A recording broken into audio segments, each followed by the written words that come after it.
ኢትዮጵያ የባህር በር በማጣቷ ሉዓላዊነቷ ለስጋት ተጋላጭ ሆኗል። ሰላም ጤና ይስጥልን ውድ የኢትዮ ፎከስ ሚዲያ ተከታታዮች የዕለቱን ዜና ይዘንላችሁ ቀርበናል። ቻናላችንን ላይክ፣ ሼር፣ ሰብስክራይብ በማድረግ ቤተሰብ ይሁኑ። ወደ ዝርዝር ዜናዎችን እናልፋለን። ኢትዮጵያ የባህር በር በማጣቷ ለሁለገብ ጫናዎችና ለሉዓላዊነት ስጋት ተጋላጭ መሆኗን ሚኒስቴሩ ገለጹ። ኢትዮጵያ የባህር በር በማጣቷ በገንዘብ ሊገመቱ ለማይችሉ በርካታ ጫናዎች፣ ለከፍተኛ ወጪና ለሉዓላዊነት ስጋት ተጋላጭ መሆኗን የትራንስፖርትና ሎጂስቲክስ ሚኒስቴር ዶክተር አለሜ ስሜ ገለጹ። ሚኒስቴሩ ከበሪሳ ጋዜጣ ጋር ባደረጉት ቆይታ ሀገሪቱ የባህር በር በማጣቷ በግንባር ቀደምትነት ተጎጂ ከሚሆኑ ዘርፎች መካከል የትራንስፖርትና ሎጂስቲክስ ሚኒስቴር አንዱ እንደሆነ ገልጸዋል። ሚኒስቴሩ የባህር በር የሌላት ሀገር ሚስጥር ሊኖራት ስለማይችል ለጠላት ተጋላጭ በማድረግ በሉዓላዊነቷ ላይ ጫና እንደሚፈጠር አስረድተዋል። የባህር በር ያለ አግባብ የሚወጣን ወጪ ለመቀነስ፣ ለአገልግሎት የሚከፈለውን ዋጋ ተመጣጣኝ ለማድረግና የምርት ስርጭትን ለማፋጠን ከፍተኛ አስተዋጽኦ እንዳለው ጠቁመው ይህም ሀገር በራሷ የምትቆጣጠረው የባህር በር ወይም ወደብ ሲኖራት ብቻ ሁኔታው የሚስተካከል መሆኑን አስረድተዋል። ይህ በመሆኑ ኢትዮጵያ ለወደብ ኪራይ ከሚወጣው ከፍተኛ ወጪ ባሻገር ለተለያዩ ጫናዎች እየተጋለጠች እንደሚገኝም አስታውቀዋል። አንድ ምርት ከውጭ ሀገር ተገዝቶ በፍጥነት መቅረብ አለበት ሲባል የባህር በሩን የሚቆጣጠረው ጫኝና ወራጅ ሰራተኞችን የሚያሰማራው እንዲሁም መርከብ የት መቆም እንዳለበትና የትኛው ምርት መጀመሪያ መምጣት እንዳለበት የሚወስነው ኢትዮጵያ እንዳልሆነች ሚኒስቴሩ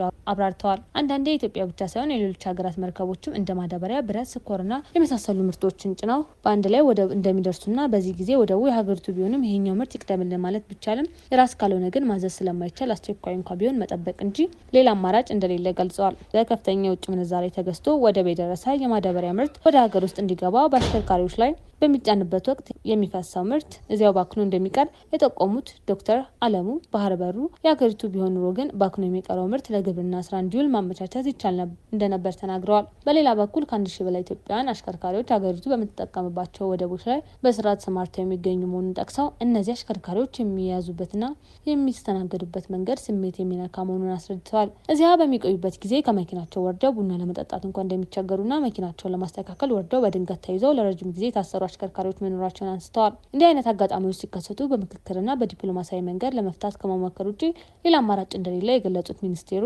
ዘላቂ መፍትሄው ኢትዮጵያ ለአግባብ ያጣችውን የባህር በር መልሳ እንድታገኝ የሚቻለውን ሁሉ ማድረግ መሆኑን አስምረውበታል። እንደ ሚኒስቴሩ ገለጻ በመጫንና በማውረድ ሂደቱ ሰፊ የሰው ኃይል የሚሰማራ በመሆኑ የባህር በሩ የኢትዮጵያ ቢሆንም በርካታ ዜጎችን ተጠቃሚ ያደርግ ነበር። መረጃዎች እንደሚያሳዩት ኢትዮጵያ ለባህር በር ኪራይ በዓመት ከ$2 ቢሊዮን በላይ እንደምታወጣ በሪሳ ጋዜጣ በዘገባ አያይዞ ገልጿል። ኢትዮጵያ የባህር በር በማጣቷ ምክንያት ከፍተኛ የኢኮኖሚ፣ የፖለቲካና የብሔራዊ ደህንነት ሁለገብ ጫናዎች እንዲሁም ለሉዓላዊነት ስጋት በእጅጉ ተጋላጭ ሆናለች። ይህን ጉዳይ የመንግስት ኃላፊዎችና የጂኦፖለቲክ ምሁራን የህልውናና የብሔራዊ ጥቅም ጉዳይ አድርገው ይገልጹታል። ኢትዮጵያ ከ90% በላይ የሚሆነው የገቢና ውጭ ንግዷን የምታካሂደው በጅቡቲ ወደብ በኩል ሲሆን ለዚህም በየዓመቱ እስከ $2 ቢሊዮን የሚደርስ ከፍተኛ የወደብ ኪራይና የሎጂስቲክ ወጪ ለማውጣት ትገደዳለች።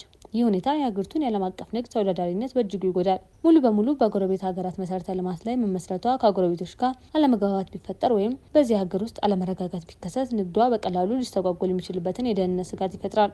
የትራንስፖርትና ሎጂስቲክስ ሚኒስቴርና የጂኦፖለቲካ ተንታኞች እንደሚገልጹት የባህር በር የሌላት ሀገር ወሳኝ የሆኑ እንደ ነዳጅ፣ ማዳበሪያ፣ መድኃኒትና የጦር መሳሪያዎች ያሉ ስልታዊ ሸቀጦችን ስታስገባ በሶስተኛ ወገን ቁጥጥርና እይታ ስር ስለምታሳልፍ ሚስጥር አልባ ትሆናለች። ይህም ለጠላት ተጋላጭ ያደርጋታል። የባህር በር አለመኖር ሀገሪቱ የራሷን የባህር ዳርቻ በቀጥታ እንዳትጠብቅና በቀይ ባህር ቀጠና ያለውን የኃይል ሚዛን ለማስጠበቅ የምታደርገውን ጥረት ይገድበዋል። ይህም ብሔራዊ ደህንነቷን ከውጭ ትንኮሳ የመከላከል አቅሟን ያዳክማል። በቀይ ባህርና በኤደን ሰላጤ አካባቢ የዓለም አቀፍና የባህረ ሰላጤው ሀገራት ወታደራዊ መሰረቶችን በማስፋፋት የጂኦፖለቲካ ፉክክር እያደረጉ ቢሆንም ኢትዮጵያ የባህር ዳርቻ ባለቤት ባለመሆኗ በዚህ ስልታዊ ቀጠና ውስጥ ያላት የውሳኔ ሰጭነትና ተጽዕኖ የመፍጠር አቅም የተገደበ ሆኗል። የባህር በር ፍላጎቷን በሰላማዊና በህጋዊ መንገድ ለማስከበር የምታደርገው ጥረት አንዳንዴ በጎረቤት ሀገራትና በሌሎች ቀጠናዊ ኃይሎች ዘንድ ለምሳሌ በግብጽና ሶማሊያ እንደ ስጋትና የሉዓላዊነት መጣስ ተደርጎ ስለሚወሰድ ዲፕሎማሲያዊ ውጥረቶች ይፈጠራሉ።